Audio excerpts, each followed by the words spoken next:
నేడు AP cabinet సమావేశం జరగనుంది. సీఎం చంద్రబాబు అధ్యక్షతన ఉదయం 10:30 గంటలకు సచివాలయంలో భేటీ ప్రారంభం కాబోతోంది. ఈ సమావేశంలో పలు కీలక నిర్ణయాలు తీసుకునే అవకాశం కూడా ఉంది. అమరావతి అభివృద్ధి, మౌలిక సదుపాయాల కల్పనతో పాటు పలు విధానకరమైన నిర్ణయాలు తీసుకుంటారని తెలుస్తోంది. పలు సంస్థలకు భూ కేటాయింపులపై చర్చించి నిర్ణయాలు తీసుకునే ఛాన్స్ ఉంది. హైకోర్టు భవనాల పరిసరాల్లో 547 కోట్ల వ్యయంతో మౌలిక సదుపాయాల కల్పనకు ఆమోదం తెలిపే అవకాశం ఉంది.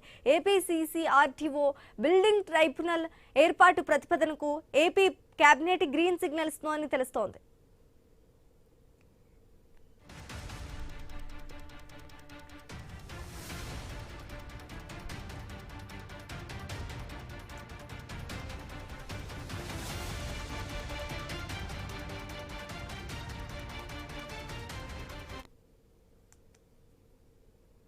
నేడు ఏపీ కేబినెట్ సమావేశం జరగనుంది. సీఎం చంద్రబాబు అధ్యక్షతన ఉదయం 10:30 గంటలకు సచివాలయంలో భేటీ ప్రారంభం కాబోతున్నట్టు తెలుస్తోంది. ఈ సమావేశంలో పలు కీలక నిర్ణయాలు తీసుకునే అవకాశం కూడా ఉంది. అమరావతి అభివృద్ధి, మౌలిక సదుపాయాల కల్పనతో పాటు పలు విధానకరమైన నిర్ణయాలు తీసుకుంటారని తెలుస్తోంది. పలు సంస్థలకు భూ కేటాయింపులపై చర్చించి నిర్ణయాలు తీసుకునే ఛాన్స్ ఉంది. హైకోర్టు భవనాల పరిసరాల్లో 547 కోట్ల వ్యయంతో మౌలిక సదుపాయాల కల్పనకు ఆమోదం తెలిపే అవకాశం ఉంది. ఏపీసీఆర్టీఏ బిల్డింగ్ ట్రైబ్యునల్ ఏర్పాటు ప్రతిపాదనకు ఏపీ కేబినెట్ గ్రీన్ సిగ్నల్ ఇచ్చినట్టుగా తెలుస్తోంది.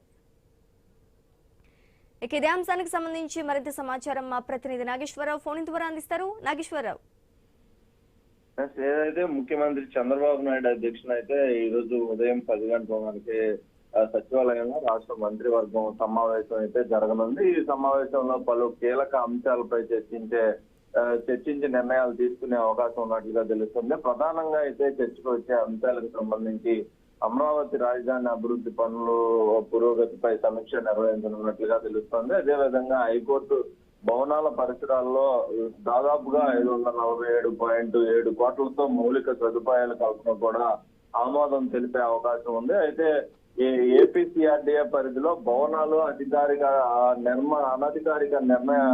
నిర్మాణాలకు సంబంధించిన వివాదాలు పరిష్కారం కోసం ప్రత్యేక బిల్డింగ్ ట్రిబ్యునల్ ఏర్పాటు ప్రతిపాదనకు అయితే గ్రీన్ సిగ్నల్ ఇచ్చే అవకాశం ఉన్నట్లుగా కూడా ఈ యొక్క భేటీలో తెలుస్తుంది. అయితే అమరావతి ఎకనామిక్ రీజియన్ అభివృద్ధి ప్రణాళికకు సంబంధించి అంశాలపై కూడా చర్చించే అవకాశం ఉన్నట్లుగా తెలుస్తుంది. పలు జాతీయ అంతర్జాతీయ సంస్థలకు భూ కేటాయింపులపై అయితే నిర్ణయాలు తీసుకునే అవకాశం ఉంది. దీనికి సంబంధించి ఏదైతే అమరావతిలో అర్బన్ మొబిలిటీ, రవాణా, రోడ్ల అభివృద్ధిపై కూడా ప్రణాళికపై ప్రధానంగా చర్చించే అవకాశం ఉన్నట్లుగా తెలుస్తుంది. అయితే సిటీ గ్యాస్ డిస్ట్రిబ్యూషన్ నెట్వర్క్, పర్యాటక అభివృద్ధి ప్రాజెక్టులు పీసీసీ విధానంలో చేపట్టే ప్రతిపాదనలపై కూడా కీలక నిర్ణయం తీసుకునే అవకాశం ఉన్నట్లుగా తెలుస్తుంది. మొత్తంగా రాష్ట్రంలో పెట్టుబడులు, పరిశ్రమలు, ఉపాధి కల్పనకు సంబంధించిన ప్రతిపాదనలకు ఆమోదం తెలిపే అవకాశం ఉంది.